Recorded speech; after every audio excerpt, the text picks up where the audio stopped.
This call is now being recorded. Okay, good morning. We have completed two chapters. Chapter 1, spur gear and helical gear design. Chapter 2, pressure vessel design. We have completed objective test number 1 on chapter number 1. I will take objective test number 2 based on chapter 2 afterwards. Now today we will start chapter number 3, that is statistical considerations in design. Therefore, what are the statistical considerations? Already you may have studied in mathematics mean, mode, variance, standard deviation. Therefore, all these things are nothing but statistical considerations in or statistics. Therefore, we'll start. First is in that frequency distribution. Statistics deals with drawing conclusions from a given or observed data. Statistical techniques are used for collection, processing, analysis, and interpretation of numerical data. On the basis of statistical analysis, valid conclusions are drawn and reasonable decisions are taken. Statistics enables the engineers to understand the phenomena of variations and how to effectively predict and control them. Statistics has made valuable contributions in the areas of product design and manufacture and effective use of material and labor.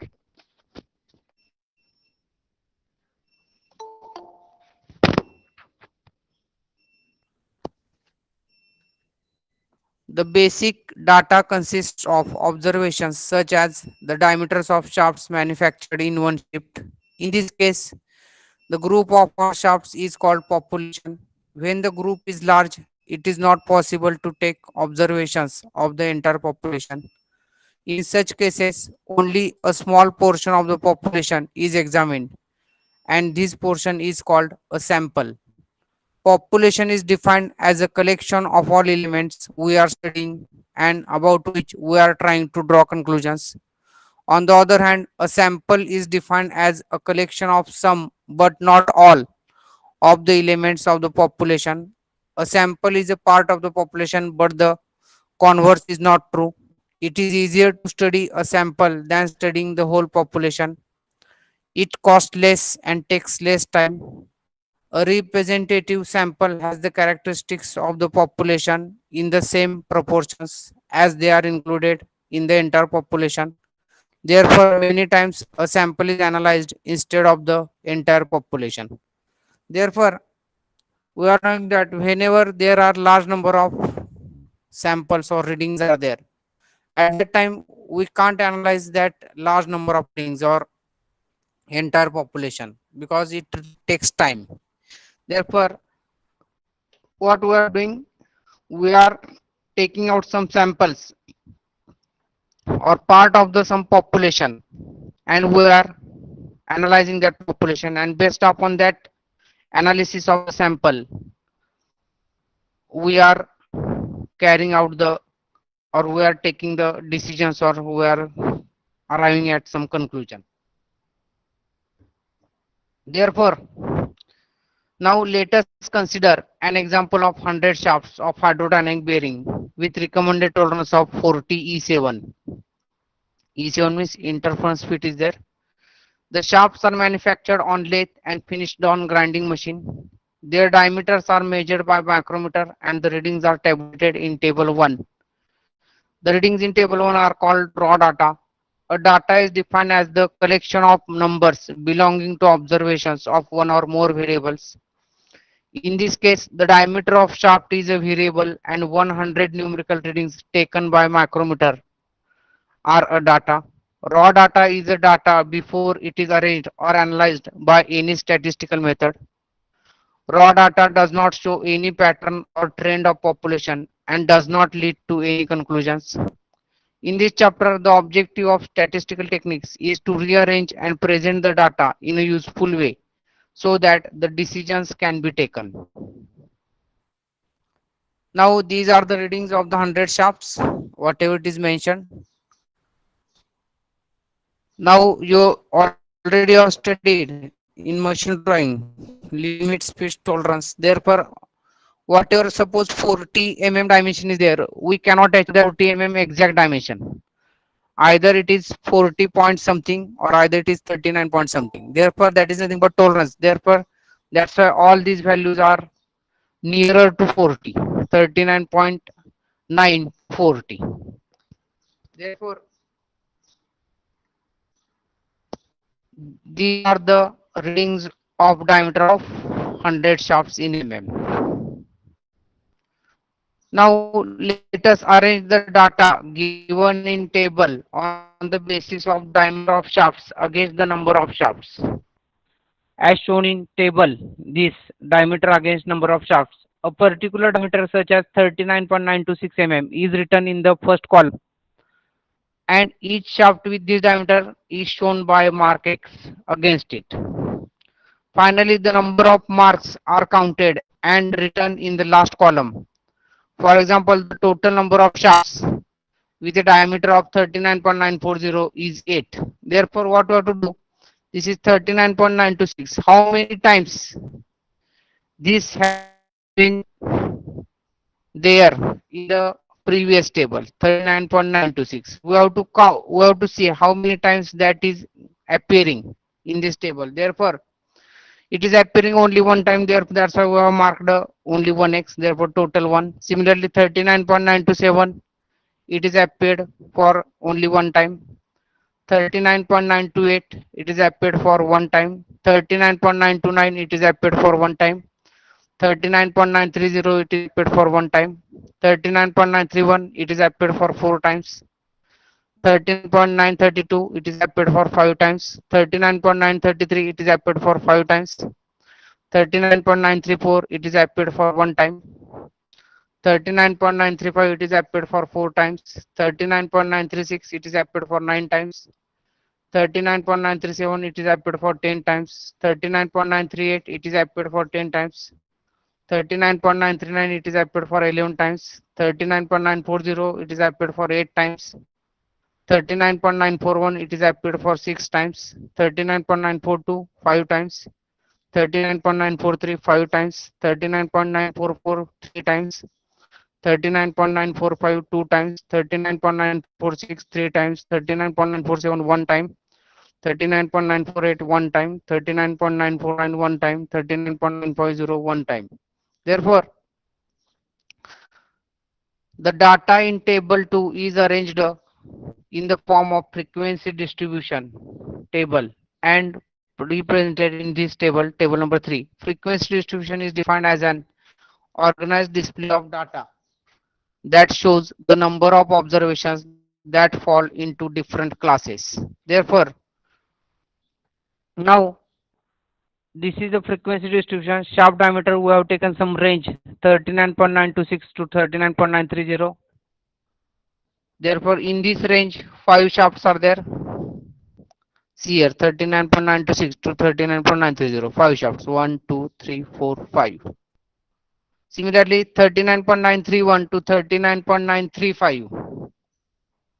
39.931 to 39.935. We just have to add this 4 plus 5 plus 5 plus 1, 5, 5 plus 5, 10 plus 15 plus 4, 19.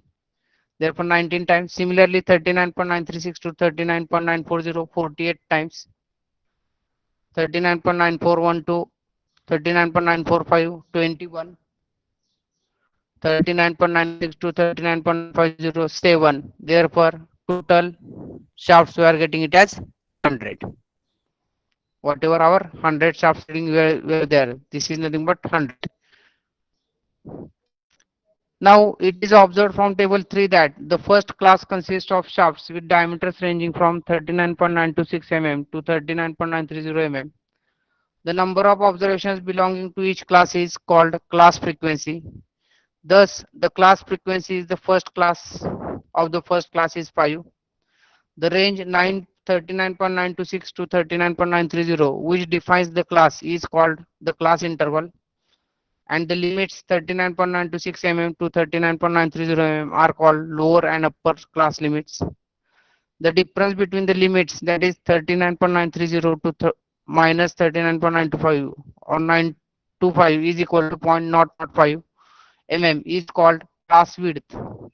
In table 3, the classes are equal, that is the width of the interval from beginning of one class to the beginning of the next class is same for every class.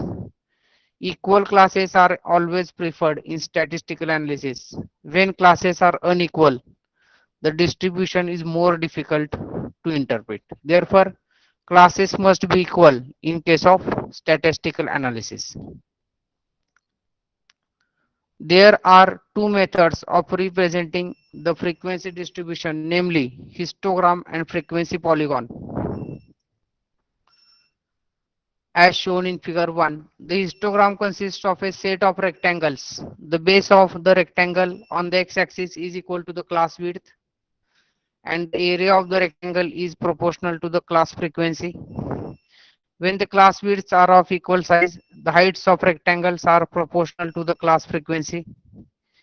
The frequency polygon is a line graph of class frequency plotted against class marks or midpoints of class intervals. Therefore, this is nothing but your frequency distribution.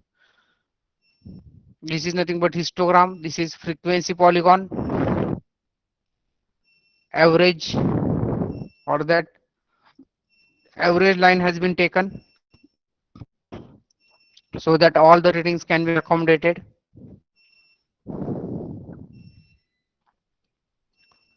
When a large number of observations are taken and very small class widths are selected, the frequency polygon becomes an approximate curve.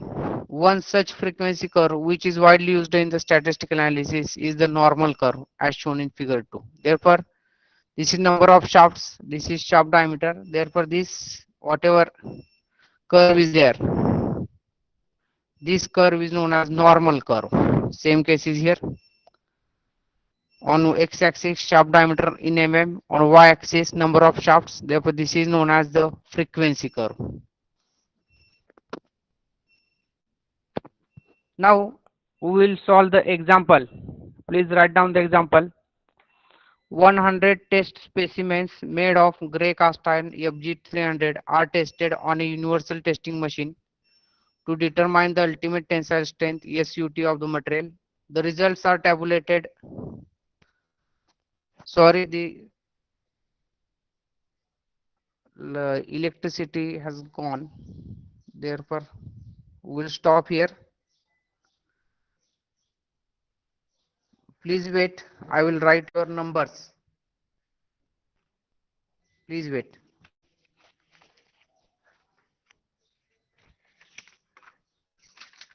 Please wait. I will write your numbers.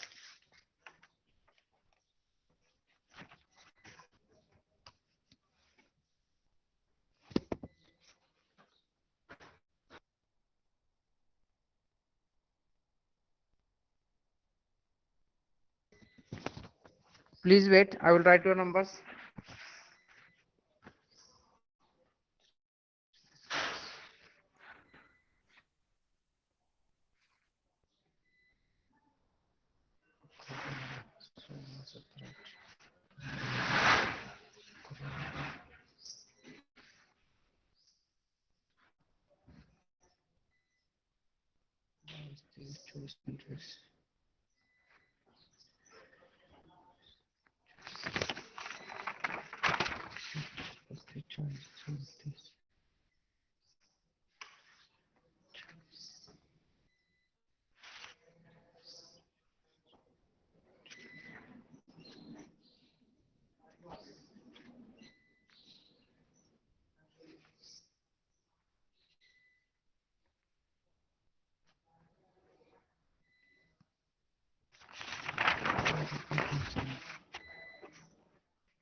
Okay, we will stop here due to electricity problem.